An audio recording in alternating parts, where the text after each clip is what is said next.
Hello बच्चों, आज आप लोग पढ़ेंगे बितान भाग 2 से पाठ अतीत में दबे पांव।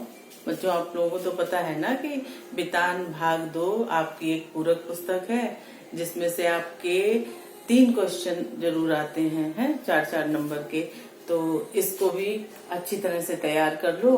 और एक जो पाठ है अतीत में दबे पांव, वो थोड़ा सा तुम लोगों को मुश्किल पड़ता है। वैसे तो सारे रुचिकर चैप्टर हैं। अतीत में दबे पांव चूंकि थोड़ा इसमें ऐतिहासिक है, इसलिए ये थोड़ा तुम लोगों को कठिन पड़ता है। वो आज मैं तुम्हें बताने जा रही हूँ कि ओम थानवी जी हैं, जो कि एक साहित्यकार है, कलाकार, सिनेमा और पुरातत्व, इन सब में इनकी विशेष रुचि रही है। और ये पाठ भी उनकी उसी विशेष रुचि का परिणाम है। अतीत में दबे पांव। अतीत मतलब जो बीत गया है ना, और दबे पांव उसमें जो दबा हुआ है वो बताना चाह रहे हैं ओम थानवी जी। ओम थानवी जी का जन्म जो है 1957 में बीकानेर में हुआ। और ये आज भी जो जनसत्ता हिंदी दैनिक है उसके संपादक हैं। वैसे तो बहुत कुछ है भाई साहित्यकार के बारे में, जितना बताओ उतना ही कम है, लेकिन थोड़े क्योंकि तुम्हारे यहाँ कोई जीवन परिचय या उनके जीवन से संबंधित तो कुछ आता नहीं है। ये इस पाठ के बारे में समझो कि ये जो है वो गद्य की एक विधा है ना, रिपोर्ट और यात्रा वृतांत है। तो रिपोर्ट जो विधा है और यात्रा वृतांत जो विधा है, उन दोनों विधाओं का जो मिला जुला रूप है बच्चों, वो है ये पाठ अतीत में दबे पांव है। अब इसको आप समझो कि इसमें क्या बताया गया है। बच्चों, आपको पता होगा कि प्राग ऐतिहासिक काल में मनुष्य जो था, मानव जो था, असभ्य था, जंगलों में रहता था, उसे ज्यादा कुछ ज्ञान नहीं था। जैसे तैसे पेट भर लेना है, किसी भी तरह से पेट भर लेता था बस, है उसको सभ्यता नहीं थी, है ना कहने का मतलब।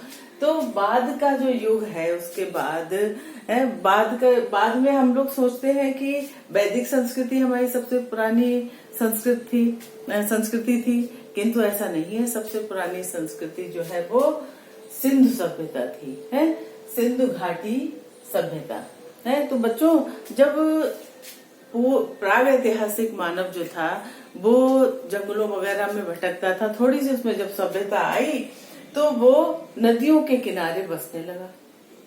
क्या कारण था? नदियों के, तुमने देखा होगा पुरानी जो प्रमुख सभ्यताएं हैं, जैसे मिस्र की सभ्यता, मिस्र मतलब इजिप्ट है, इजिप्ट की सभ्यता जिसे नील नदी की सभ्यता कहते हैं। क्यों? क्योंकि ये नील नदी के किनारे बसी। और जैसे चीन की सभ्यता ये हुआंगो नदी के किनारे बसी। और ये मेसोपोटामिया या जिसे इराक की सभ्यता भी कहते हैं, ये दजला फरात नदी के किनारे बसी, फली फूली। ऐसा क्यों बच्चों? ऐसा इसलिए क्योंकि जल ही जीवन है ना। और पानी जो है जहाँ पर आसानी से उपलब्ध हो जाता वो नदियां थी। तो नदियों के किनारे फसल उगाने, पीने का पानी और सारे जरूरी काम करने के लिए पानी आसानी से उपलब्ध हो जाता था। इसलिए मानव जो है वो नदियों के किनारे बस गया। और उनमें से हमारे जो देश की सभ्यता जो कहलाती है वो सिंधु घाटी सभ्यता कहलाती है, जो कि पाकिस्तान के सिंध प्रांत में बसी है। और चूंकि सिंधु नदी के किनारे बसी, इसलिए इसे सिंध घाटी की सभ्यता कहते हैं, है ना। ये भी तो नदी के किनारे बसी, वो भी कारण वही था कि नदियों के किनारे जो है वो जीवन यापन में आसानी रहती है, क्योंकि पानी आसानी से मिल जाता है। पानी सब चीजों का आधार है ना। तो इसलिए अब देखो, ये ऐतिहासिक सिंधु घाटी सभ्यता का ही वर्णन इस पाठ में किया गया है। लेखक जो है वो अपने यात्रा पर निकला और यात्रा करते करते उसने जो जो चीजें देखी, जानी और समझी, उनको वो लिखता चला गया। इस तरह से ये पाठ तैयार हो गया अतीत में दबे पांव। इसीलिए इसे कहते हैं कि रिपोर्ट और यात्रा वृतांत का मिला जुला रूप है। बच्चों आज इसका थोड़ा सा परिचय प्राप्त करो तुम कि ये जो सिंधु घाटी है, सिंधु घाटी सभ्यता जो कहलाती है, इसे मोहनजोदड़ो और हड़प्पा की सभ्यता भी कहते हैं। ये जो सिंध जो है प्रांत, वो पाकिस्तान के सिंध प्रांत में मोहनजोदड़ो है, और हड़प्पा जो है पाकिस्तान के पंजाब प्रांत में है। इन दोनों जगहों पे खुदाई हुई और जहाँ से एक नगरीय सभ्यता पता चली। ये सिंध सभ्यता जो है बच्चों नगरीय सभ्यता कहलाती है, और जो वैदिक सभ्यता है वो ग्रामीण सभ्यता है ना। तो इसको नगरीय सभ्यता का पता चला मोहनजोदड़ो। मोहनजोदड़ो का मतलब क्या होता है? मृतकों का टीला है। इसका मतलब होता है मृतकों का टीला। ये जो है एक टीले पर बसा हुआ था। टीले पे मतलब ऊंची टेबल जैसी ईंटों से टेबल जैसी बना ली गई थी और उस पर ये शहर बसा हुआ था। उसके पीछे कारण क्या रहा होगा कि जिससे सिंध नदी का पानी अंदर नगर में प्रवेश न कर सके, यही कारण रहा होगा। और हड़प्पा जो है पंजाब प्रांत का। तो ये एक सुनियोजित मानव संस्कृति थी जो ये सिंधु घाटी की सभ्यता है, सुनियोजित, जिसकी योजना बनाकर है, हर कार्य इसमें योजनाबद्ध था है। तो ये इसका इन्होंने वर्णन किया है। इसमें सौंदर्य बोध है, राजपोषित धर्म पोषित न होकर समाज पोषित। इसका सौंदर्य जो है वो कोई राजपोषित या धर्म पोषित नहीं था, बल्कि समाज के द्वारा, स्वयं मनुष्य के द्वारा बनाया गया एक सुनियोजित सौंदर्य था। स्वयं जो अपनी जिम्मेदारी समझ के जो किया जाता है ना, किसी का थोपा हुआ नहीं था वो सौंदर्य।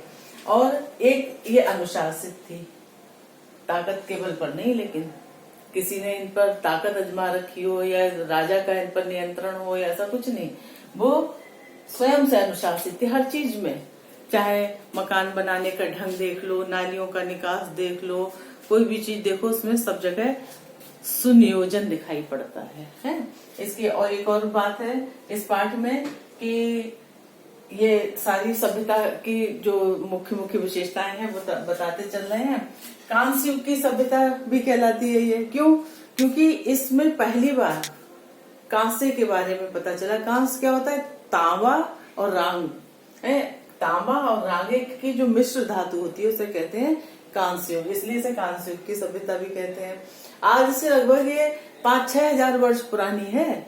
देखो हमारे भारत की सभ्यता कितनी मतलब पुरानी सभ्यता, 5-6 हजार वर्ष पुरानी, जो कि भारत में विकसित हो चुकी थी। इसका हमें 1922 में जाके ज्ञान हुआ।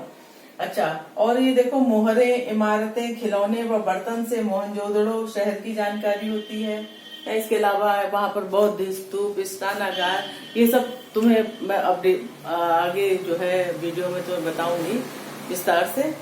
और अजायब घर मिला है। अजायब घर क्या होता है बच्चों? अजायब घर संग्रहालय कहते हैं, म्यूजियम को कहते हैं, जहाँ पर पुराने ऐतिहासिक सामान और वस्तुओं को संभाल कर रखा जाता है ना। अजायब घर मिला है वहाँ पर, बौद्ध स्तूप मिला है। तो इस तरह से एक सुनियोजित ऐतिहासिक सभ्यता की जानकारी तुम्हारे इस पाठ में होती है। अतीत में दबे पांव, किसी कारणवश, किसी प्राकृतिक आपदा के कारण ये सभ्यता जो थी वो दब गई, और जब रेलवे लाइन वगैरह बिछाई गई, खुदाई हुई, तो उसमें ये सुनियोजित सभ्यता का पता चला, जिसे सिंधु घाटी की सभ्यता, क्योंकि सिंधु नदी के किनारे थी इसलिए सिंधु घाटी की सभ्यता कहते हैं। और मोहनजोदड़ो नगर थे और हड़प्पा नगर थे, इसलिए मोहनजोदड़ो और हड़प्पा की भी सभ्यता कहते हैं। बच्चों आज इतना ही जानो, फिर आगे की वीडियो में और पढ़ते हैं अतीत में दबे पांव।